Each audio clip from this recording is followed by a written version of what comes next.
Hello and welcome to episode dose of the Turnbuckle podcast. That's right, I've returned. I'm back. You thought you could get rid of me that easily? Okay. Hello. I know I already said that, but you know what? For those of you who might still be shuffling in, welcome. Okay, please have a seat. No talking. All right. I want a complete silence. Also, no cell phones either, and no laptops. All right. Oh God, I can't believe I said that. I take that back. Yes, this is episode 2. I don't necessarily know how to start these just yet, but you know what? Humble beginnings. All right, that's perfectly fine. You know what I have to do? I have to get out of the mode of trying to what's the word? I guess just trying to make this as streamlined as possible. That's not the point of these. It's a podcast, all right? The day's over. The week is over, right? It's mainly, I'm here to just be nice and relaxed, I don't have to think too much about what to say. There's no script, even though I don't write a script because that just would take way too long. But yeah, here I am. I look like I'm wearing the exact same shirt. I'm not. It's got a thing on it. Don't worry. So I'm not like a cartoon character, although I would love an endless copy of black shirts, all nice and clean and what have you. I don't have to. I just just whoop and then whoop. You know what I mean? Just do that every day. That'd be great. Got a bunch of topics. Obviously, I don't know why else you would be here. We've also got. It's not food related, so don't worry. Our end topic for Rumination Station. Don't worry, I didn't forget the name. Yeah, man. I like talking. I like to sort of begin the podcast with just nothing that's related to what the podcast is about, because I like when it's just it's like I like icebreakers. Recently I like to take naps. Not on a routine, but just when I'm tired, instead of trying to fight the nap urge, I just take a nap. And I recently took a nap, and it did not really bode well, because I don't even know. Well, okay, so I took a nap during the day, and then later on in the night, it was late. It was late, and I was like, okay, well, it's now past the threshold of a decent night's sleep. I would wake up, because I have an alarm set, and I would wake up, and 9 times out of 10 I would just snooze the alarm and potentially sleep in, and I don't want to do that. I want these episodes to go out consistently, right? I want them to be on time and all that. So I was like, I'm just gonna record, right? I'm gonna record, and I'm just gonna do it all tonight, well, in the morning, right? So that I don't have to worry about missing the date and all that sort of stuff. In hindsight, it was a bad idea. I should have just went to sleep. Honestly, I probably shouldn't have done that. But I did it, and I was super tired, and I don't know if it showed too much in the video, but I had to record the beginning part at least 3 separate times, because man, my brain was just mashed potatoes, and I just thought about it, and I was just like, bro, that's not worth it. It's not worth it, I wouldn't say that I was killing myself for the craft, but that was a decision that I didn't need to make, and I made it, and now I learned my lesson. So, I'm definitely going to think more about that the next time that it's late, and I'm like, do I want to? And it's no, I don't think that's a good idea. Well, I mean, there's not really much else I could talk about. I don't know why I just don't want to jump straight. It feels too manufactured if I'm just hello, welcome to the podcast, here's our first topic. I don't like that. It's meant to be relaxed. You're meant to come in here, and you're meant to be ugh, the day's over, whether you've had a good day or a bad day. This is meant to help you decompress. I'd like to think that my voice is relatively soothing. I know that that's probably not the best word to couple it with, but I know that there are certain occasions where my voice can be very, nasally, and it's not the most radio worthy tone, but I don't know. I just the vibe that it's just we're just chilling out. You know what I mean? I I like this. I like that. Like I said in the first episode, in the penultimate episode, I like that I don't really have to think too much. My brain could kind of just go on autopilot for like a full hour. So I really like that. It's nice to not have to like say things and then pause and be like, should I leave that in? I like that I don't have to do that anymore, so at least for right now. But you know what? I've been procrastinating long enough. We're just going to get into it. The first topic, Meltzer claims that AEW's plan is for Jungle Boy to turn heel. Now, on paper, this sounds great. In execution, I don't know how this is going to go because I don't know what direction they're potentially going to go in. And it just seems not unnecessary. It's going to be interesting. I think the main idea is that it is going to be a new direction for Jungle Boy. It is going to be a new, style of matches, right? That doesn't make any sense. What I'm trying to say is that everything is now going to be different, right? It's going to be, I assume he's going to be called Jack Perry. I doubt that he's going to be running around as Jungle Boy, even though he's supposed to be a heel. They're going to have to change the music. That goes without saying. He's probably going to start wearing pants, I'm sure that there's a lot of things that are changing, right? There's a lot of things in place right now that are currently being reworked. Maybe he's going to get it. Can you imagine if he gets a haircut? That's going to be crazy. I would love that. He cuts his hair, he just has a full new look. That's what I think you should do. If you're going to turn heel, take away all of the things that everybody loved that you did as a babyface. Like when Neville turned heel, he stopped doing high flying moves, he would only whip those out every now and again, and now he's just this angry, aggressive honey badger, and now people love him. But it's kind of weird because that's his character now. He's just really angry, so it'd be kind of weird to just turn healer, right, and just not do any of that, but yeah, man, I feel like this is a much needed change for Jungle Boy. They stopped calling him full on Jungle Boy. Now they call him Jungle Boy Jack Perry. His full name is back now. Yeah, man, I don't know what's gonna happen, right? I don't necessarily know where this is gonna take him. I don't necessarily know who his first opponent is gonna be. I don't 100% know how this is gonna go, and I don't know what the end goal is going to be. I talked about it. I don't know if I talked about it today. I think I talked about it.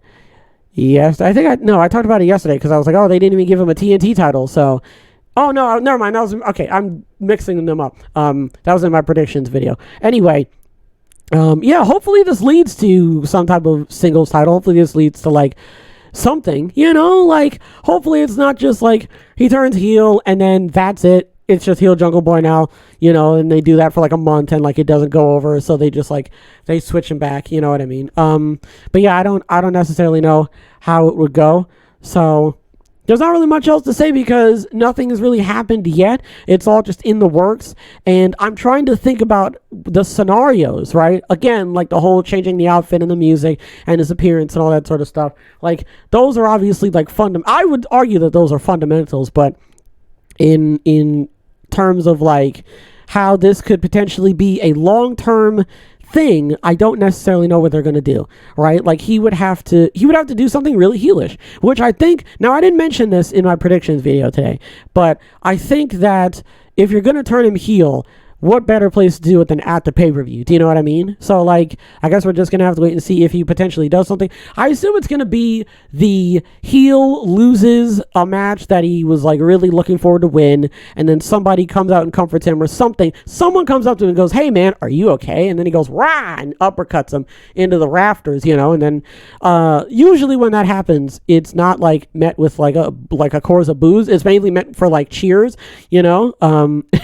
It's mainly met with oh, finally, he did it, hooray, or they turn heel on somebody that they didn't like, and it doesn't really work all that well. So yeah, man, there's not really much else to say other than we just got to wait and see what they decide to do, and if they decide to pull the trigger at Forbidden Door, which they might not do, there's a potential chance that they will, but if they don't, then I guess we're just gonna have to wait and see what they do.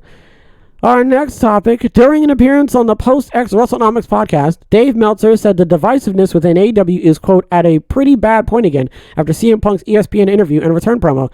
Both sides apparently blame the other for not sticking with an agreement to keep their issues in-house. Now, a lot of people have gone online and been like, Dave, this is a bad take. I would agree, right? I am one of the people who's like, I don't understand what you're talking about, Dave. I don't know what you're referring to, It's a bit weird that Dave has decided to take this stance, considering the fact that, at least from what I've read, nobody really seems bothered, as far as I can tell. And this is the thing, I could always be wrong, and I always feel like I'm missing out on something, which I 9 times out of 10, I kind of am. Like, I'll see other YouTube wrestling news channels put out, like, different types of like content, which you kind of need to do. It's kind of like redundant to make a video on the same, unless it's like super important. It's redundant to make a news video on the same news, so I kind of understand that a lot of the videos are not the same, which is kind of why, like, this is kind of like, this is why I said, like, this is kind of good at the same time too, because, like, it's not like, as far as I can tell, I've not really been saying the exact same thing over and over. I obviously, whatever is most prominent in the news is obviously going to get talked about multiple times over by different people. So you're obviously, this is more than likely not the first time you've heard about Dave Meltzer having a bad take, on the whole CM Punk thing. Again, man, I read the article. Nothing really bad was said. It was a guy defending himself and really just, what's the word? Basically just trying to, like, close off all the doors, right? Just being like, look, that never happened. I didn't say anything about that, and I don't know. Again, like, you would think that something like that would, like, come up. Oh, someone walked out. I don't care who it was. I honestly don't care who it was. It doesn't matter who it was. The fact that somebody took it upon themselves to walk out because they didn't like CM Punk, it doesn't make any sense. It's really childish to do something like that, right? And it's just overall stupid. It doesn't matter who it was. I don't care if it was Goldberg or Kenny Omega. It's dumb. You're an idiot for doing that because you're essentially telling everybody, hey, something that, like, really doesn't, like, affect me personally, right? I highly doubt that CM Punk is affecting you. I highly doubt it. I mean, you cannot like the guy, right? Sure. I've worked at 1,000,001 different places where I've had employees that I didn't like, but that didn't stop me from coming in, like that they don't affect my paycheck. I affect my paycheck. If I don't come in and I don't do what I'm supposed to be doing with the allotted hours that I'm given, then I don't get any money. And I'm not going to let some schmuck stop me. That's stupid, So to walk out all because of CM Punk, it just doesn't make a whole lot of sense to me. And it just seems weird that this guy is making such a faff, and CM Punk. I don't understand how this guy is not him making a. I'm saying, like, just his overall presence is just making such a. It's causing such a dust up for, like, no reason. To be totally honest with you, like. At the end of the day, like I've said, like, he hasn't said anything, like, heinous. He hasn't said anything, like, groundbreaking, right? Like, it was just him sharing his opinion that not a lot of people agreed with because he just so happened to share it.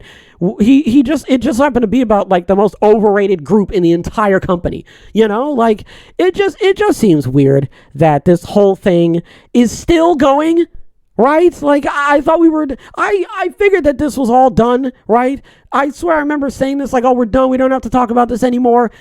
After the whole legality situation blew over where nobody could talk about it. And now apparently, according to Punk, right, he can't get into contact with the Bucks because of the lawyers and all that sort of stuff. Like, I don't know what's going on. I don't know why this is even still being talked about. Like, I don't know why I'm still talking about it.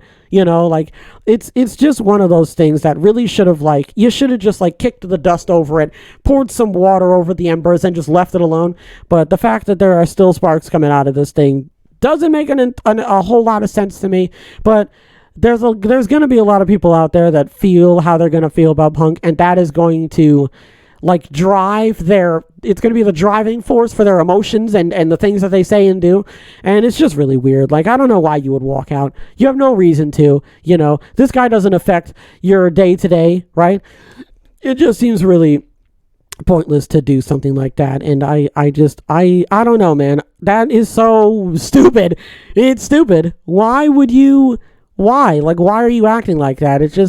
it's weird, man, and it's I just wish it would end. That's all I really have to say about it. It's all of it in a big circle. It's dumb, it's stupid, and it's a waste of everybody's time. I said this so many times. You don't have a say in this.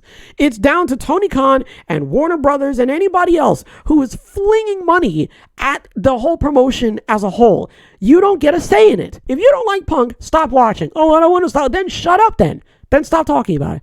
You're wasting everybody's time going on to Twitter because you love doing that, bitching and moaning, right? Oh, WWE better. Great. It's a waste of everybody's time. It's just really stupid, man. Our next topic, Fightful Select says they were told by WWE sources that the company is being strategic about its premium live event announcements and doing so in such a way that each one gets its own moment. Pat McAfee announcing Fastlane in Indianapolis is an example of this. I like this. I've talked about this before, about how WWE is taking a lot more time and care and effort into how they are going about certain things. And it shows with the overall pay-per-view production. We're going to say production. Like, Backlash was incredible. Backlash was amazing. I love Backlash. I mean, almost every match on there was an absolute banger. Every match was great. The crowd was super hot. They specifically planned it out so that Bad Bunny being there and LWO being there and Carlito coming back, like it all worked. It all worked together. And that was where that's where they realized that Io Sky was over. And now Io Sky is getting a push, and it's really great to see the WWE is not if you saw the Backlash Arena, they came out and then they curved. I don't know if every single pay-per-view is gonna look and also feel like that, but there's some I personally like when the pay-per-views feel distinct and different from one another, not just the regular shows, the pay-per-views themselves. When you have a distinct pay-per-view, I don't know how the London arena is going to look. I assume it's going to be stage, ramp, ring, your average, but it's just the fact that they are executing it in a way where it feels big, it feels significant, and the matches on there, they feel significant. Like the match card for Money in the Bank, it definitely seems stacked. I like the women's Money in the I'm really looking forward to the men's Money in the Bank. I don't care about the Civil. Who cares? I know that there's a lot of people that are like, oh, this is insane. Whatever. Civil War, great. Let them smack each other up. I'm sure the ending is going to be absolutely insane, and then there's another Uso who's going to make himself know. Whatever. That's not. I don't care. I already know what the outcome is going to be for Finn versus Seth. That match is going to be great, and hopefully nobody gets super injured again. And hopefully they don't do that, because sometimes WWE likes to reference oh, remember when this happened? Like that? No, I don't want to remember that. So hopefully that match goes off without a hitch. I say this all the time. I'm not concerned about the match. I know the match is going to be good. I don't care. I want to see what happens. What happens at the end of it? Is it just going to be Seth being like, hooray, I win? Is it going to be Seth being like, hooray, I win, and then he gets smacked by Judgment Day? What is going to happen at the end of it? So I know that a lot of these matches are going to be really good. I know Logan Paul's not going to win, but I'd love to see the spot that he's going to, because he's going to do a spot, right? And Ricochet's in there. So they're going to bounce off of each other. They're going to jump in the air and then kick off of each other's feet and do moonsaults out of the ring. And then there's going to be a gigantic fire explosion, So, but to go back to the point, okay. I like that WWE is doing this. They're not so much starting to do it, but you can tell that this is the formula going forward. The WWE is looking to basically, start doing hey, just so Fastlane's happening in Indianapolis, man, and SummerSlam's happening in Detroit. So I like that. I like that. I also like that they're kind of doing the approach of I thought something was moving. It's this guy. I like the approach that they're doing with how they do the matches for next week. Oh, by the way, this is happening next week. Okay, this is Money in the Bank. Okay, so not next week. You get the point. SummerSlam, So yeah, man, I really think that it is a good sign that WWE is not just whatever. They're not just waffling around with the pay-per-views and the matches and stuff like that. That they're now, you could argue that the reason why they're doing it is because they know that the TV deal is going to be up sometime soon, and they obviously want to look good for the buyers and everything. So you could argue that this is obviously a method. There's a method to their madness, right? But this is one method that I feel like is not so much the case. It definitely feels like this is something that they are doing to basically, hype up the pay-per-views and everything like that. So, yeah, man, I love it. I think it's absolutely great. Our next topic. Within AEW, Fightful Select says a few of their sources thought it was hypocritical of Punk to call anyone else soft, but overall everyone felt Punk, man, I can't read, felt Punk just got out what he needed. I swiped up by accident. Needed to. The Young Bucks in particular were said to take the jabs at them in a lighthearted manner and assure people everything was fine, which should really tell you everything that you need to know, right? Like, a few of their sources thought it was hypocritical Punk to call anyone else soft. Lord.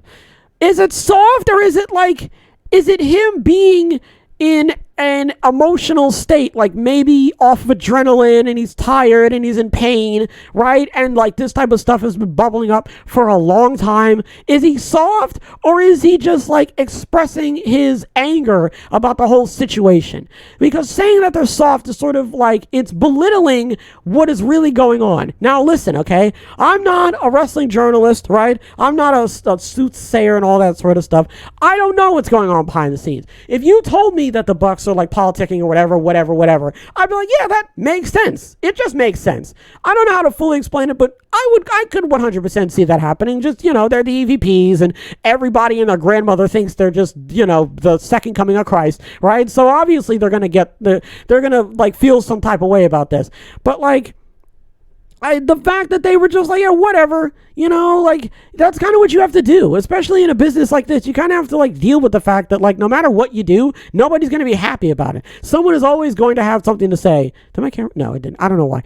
Someone's always going to have something to say about the things that you do and the things that you say and how you do it and how you say it and all that sort of stuff. Do you remember way back when they had like, the people thought that like they had like fake shoes or something? Do you remember that? It was like Dior's or something. I have no idea. But there was like, they got like yelled at because like they came out with like fake shoes or whatever. Okay, and they didn't really seem to, if I remember correctly, they didn't really care. They did, I think they put like it in their bio because of how much of a shit they did not give, and I don't know. I feel like, if you ask me, right, if I'm a Buck, I'm not going to let this, like, get under me again, right? Like, after everything that's happened, after how long it's been, and we've come back, and he's come back now, and I mean, he's back, and it's done. Like, to get upset about it, to stomp my feet, right, to throw the baby out with the bathwater, right? It just doesn't really make a whole lot of sense, to again, like with Dave Meltzer, it doesn't make sense to like continue poking at it, to try and get like more fire to come up. It just seems a little bit weird. Again, you could call Punk whatever you want. Again, you're gonna feel how you feel about him, and Punk is that type of person where like he will sneeze and someone else will sneeze and Punk will have his headphones in and not hear them. And people will be like, oh, he didn't say excuse me. Oh, get him. That's it. Get him. String him up. It's just like, oh my God, man. Lord have mercy. At the end of the day, man, Punk is there. And I hope he wins the tournament. Just to really stick it to everybody. Like, no, actually, he's winning the tournament. So there's nothing you can do about that. I don't 100% know if he's going to do that. But, yeah, man, I just... At the end of the day, man, it doesn't matter how I feel. It doesn't matter. It doesn't matter how you feel, I feel, we all scream for ice cream. It doesn't matter. He's here, and that's it. Our last topic on Wrestling Observer Radio, Dave Meltzer seemed to speculate that Top Dollar has enemies on the creative team based on how Hit Row was booked on SmackDown this week. He did say, quote, he's not very popular with some people within the company. Okay. I'm trying to think. Top Dollar, Enzo Amore, who else? Just people who, The Miz for a time, The Miz was kind of insufferable if I remember correctly. Man, I don't know. I don't remember. Those are the like top three off the top of my head of people who do you think Enzo would have stayed longer if he wasn't such a jackass? You know, like, do you think if he wasn't such a butthead, do you think he would have stayed longer? I don't even fully remember what it is that got him off of WWE in the first place. I don't know if it was just the fact that he got let go, contract negotiations, him being an ass. Like, I don't fully remember. It was such a long time ago, but if you told me that it was because of him, you know, being a stinkweed, I'd be like, yeah, that makes a lot of sense. I don't necessarily understand what it is with Braun Strowman's. Well, okay. He is one of those people that goes online and he just won't shut up. Like, he's one of those, like Ryback, like, they just those types of wrestlers that, like, they have to get their shit in. They have to go online, or they have to, like, act a certain way, because that's just, and they hide it under the thin veil of, like, oh, that's just how I am. You know what I mean? Like, Braun has definitely gone on record multiple times to just put his foot in his mouth. You know, like when he was yelling about how all the flippy guys do the flippy nonsense and whatnot, you know, and it's just, and I think it's funny that, he said that, and now he's teaming with Ricochet, and actually they were a pretty decent tag team. I don't understand it. I personally don't get it. It just seems a bit weird to be that guy. You know, why be that guy? Why be in the realm, right, line of work that you're in? And honestly, it doesn't even, like, not even that specific line of work, just in general, it's kind of weird to just be that guy that just has to open your mouth, or you have to have such a dog shit take on so many things. You say something and it's just never good, you know, or like the stuff that you do say, you know, it gets on people's nerves because, like, you're just you're never saying anything like constructive. It's always just like, oh, if I'd have done that, I would have did it right because I'm the greatest. Or, you know, it's just like someone will say something and they'll just be like, yeah, but you're an idiot. You know, it's just, they gotta poke their nose into stuff, you know, and it's just, it never goes well for them ever. You know, they always get like ratioed on Twitter or something, or just absolutely destroyed by like the rest of the internet because everybody's like, well, that guy's a moron. Like that guy right there, look over. Hey, here's a video of you being a moron, an absolute dipshit, you know, and it's great, you know, that there are people out there that do that, you know what I mean, and they are perfectly fine with it. It just seems really weird, you know, for them, for not even like Top Dollar. Like, I mean, at the time of this recording, I mean, I'm sure all of that's blown over, but from what I heard, at least from what I read, Top Dollar, like, got in trouble, right? Yeah, so team based on our hit row was booked on SmackDown. So, like, this is what I was saying before. You're fucking the rest of your team because of your, like, asshole antics. Like, it's not you specifically that you're affecting. And I like, there's people out there like, you know, Enzo and Top Dollar, right, who, like, will do stuff like that and go, yeah, well, you know, what of it? And it's just like, oh, but why? Why are you being a dickhead about this? It's so weird. Again, in the line of work that you're in, it's just so weird to be like this. You know, and to have everybody look at you and be like, why are you doing that? You know, it's just really weird. I think that as a whole, right, it's just really odd to be that type of wrestler, to go online or to just be caught saying stuff like that. You know, I just think that it's really weird. And I don't, listen, man, what do you want? I'm not saying that you have to go around and fake smile at everybody, right?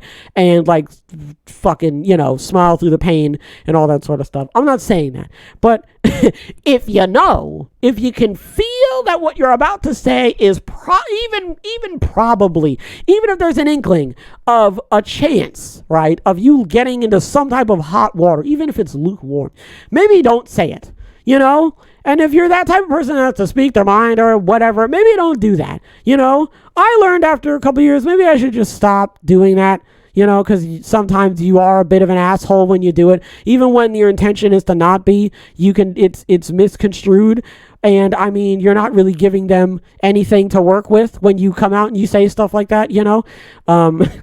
That being said, Michael Cole does not need to keep absolutely annihilating this guy every time he shows up on camera, especially referencing the whole flop dollar thing. He does not need to keep doing that. But, I mean, I'm not Michael Cole, right? I can't tell him what to do. And even if I was, you know, the color commentator for the booth, I don't think I'd be able to say anything to him anyway, okay, with the tenure he has. So, I mean, there's not really much else to say. Just don't be an ass. You know? Don't be an ass. I mean, He's not very popular with some people. To be fair, that could be a lot of things. And that my first thought is like he's just going around and he's just saying stuff, or he's like doing things that aren't really like making people like really angry. It's just getting on people's, like Enzo. Like you're not like a complete deplorable shithead. You're just an asshole and nobody feels like being around you because you've got like this toxic personality that nobody like wants to be around on a constant basis. You know what I mean? Like nobody needs that, you know? Like it's I don't know. I'm at the stadium. I just got back from a match. My body hurts. And you're walking around being like, yeah, well, I would have done it better. It's just dumb and it's stupid and it doesn't make a whole lot of sense.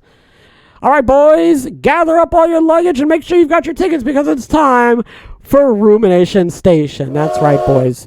We're heading into Rumination Station. That's what I'm going to start doing. I'm going to tell everybody to get their luggage, okay, because I definitely did not have a proper start to the segment. So welcome to Rumination Station. If you don't know what it is essentially the breakaway from the wrestling topics, and it's just not obscure. I would argue obscure topics. It's not necessarily like your oh, baby gets trapped in well, dog saves him type deal. It's more just like, how come your ears like ring randomly on random times of the day?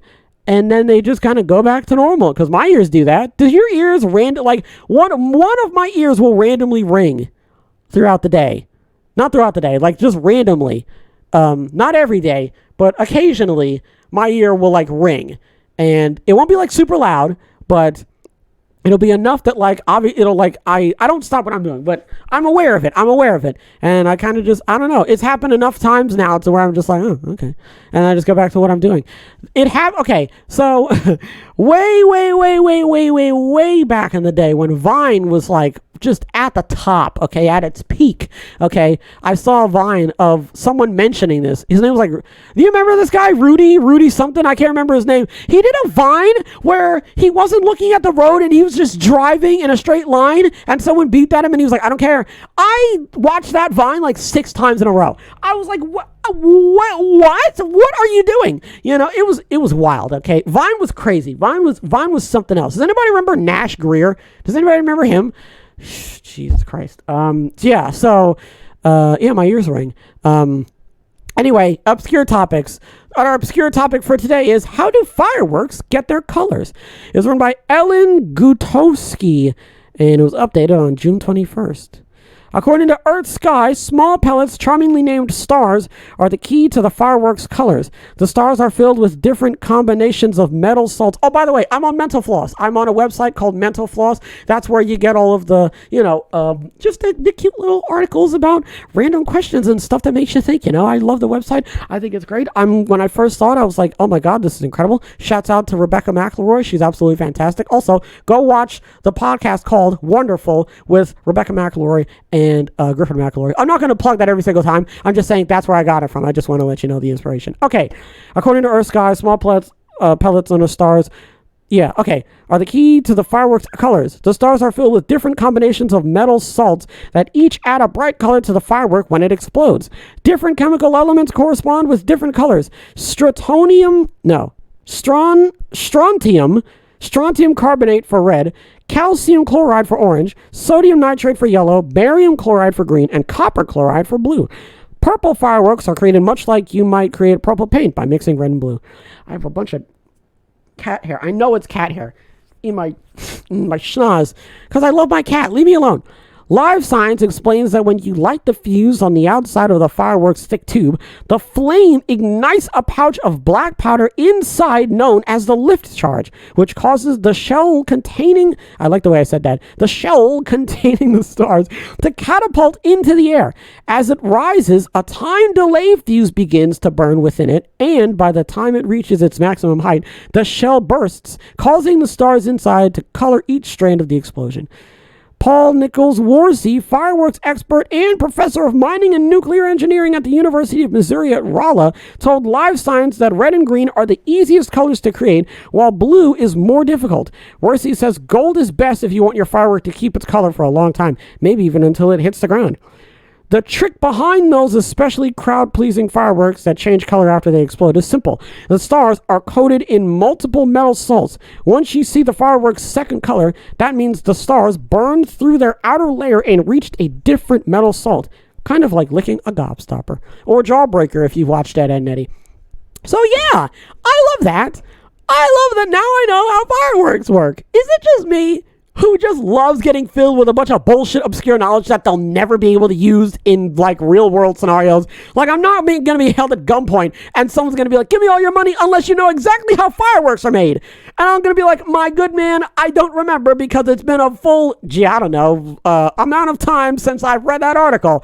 And then he'd be like, it's all right, man, I completely understand. I've got the article right here. Just skim through it, and I'd be like, cool, man, thanks. So, by the way, did you know that it's like licking a gobstopper? And he'd be like, wow, I didn't know that. And then, yeah, okay, I get him with my, and then I flip him over. Okay, you know what I'm saying? And that's how you do it. That's what you got to do. You got to, if you're ever being held at gunpoint, just confuse the shit out of them with random obscure knowledge, right? When they're about to get you, right, with their club, because that's apparently how you get robbed nowadays. When they're about to club you, you go, hey, before you hit me, do you know how cheese is made? And they'll drop the club in pure astonishment and be like, I never thought.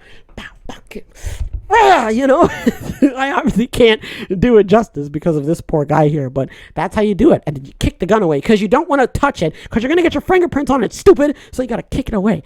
And then you and him have to look at each other. And then look at the gun and look at each other. And then you have to dive for the gun, even though the gun is like 6 feet away from you. So if you dove, you're not going to get it anyway. Then you have to wrestle and then you have to, fight over the gun. And then as you're finding the gun, you have to shoot in a random direction.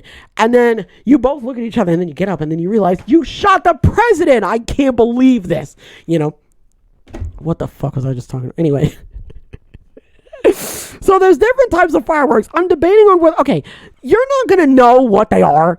Like, you're probably going to have a rough idea, right, of what they are based on, like, their name. But there's a lot. Because okay, so in the article, if you go onto mentalfloss.com and you look up how do fireworks get their colors, there should be a link right at the bottom.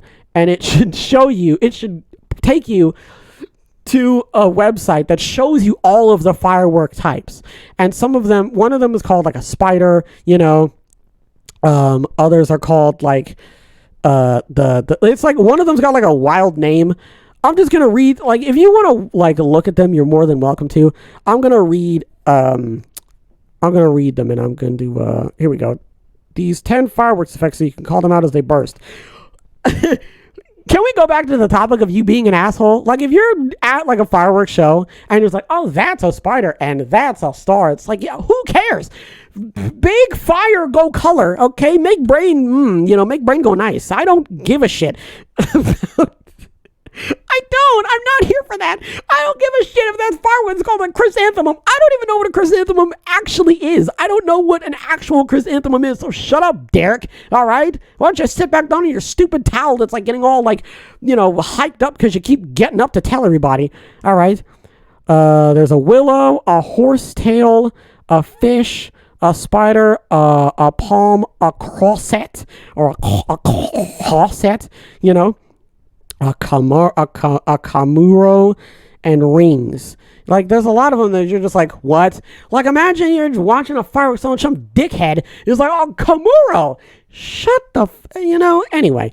So, yeah, that's kind of why I was like, I don't know if I should, if you heard my dog, I'm sorry. He's an idiot. He's fine. It's fine. Don't worry. Oh, he's being abused. He's not. It's fine. Gosh, they probably just stepped on him because he likes to walk right in front of people like a moron. Also, he lays in the most inconvenient spots. You probably didn't hear him, but just on the off chance that you did. Gosh. So, yeah, man, if you don't know how fireworks work, now you do. And if you're ever being mugged or you just don't want to talk to someone anymore, you just go, hey, do you know how fireworks work? And then they go, I have no idea. And then you grab them. And you know what I'm saying? And you just do that. Easy peasy lemon squeezy. Folks, that's going to do it for this episode. I want to give a shout out, okay, to to those who stuck with me this entire time and listen to me moan on.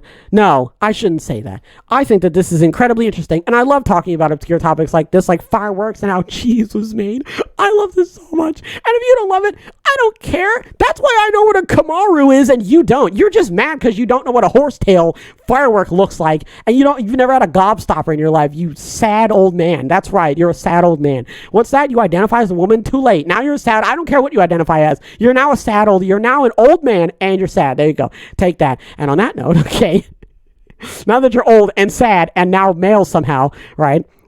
That's going to do it for this episode. Folks, man, what a ride. It's been absolutely fantastic. I'm so glad that you joined me. Man, I love doing this. Every time that I do this, I just end off just so happy and just so filled with just joy, because I now know how fireworks work, and I'm going to keep this article. I want to be buried with this article. I want the entire thing to be printed out. I want to be buried with a computer that has nothing on it except a direct link to this article. That's all I want. That's going to do it. I'm going to get the hell out of here. I'm going to get out of your hair. I'm sure you want to stop hearing me talk.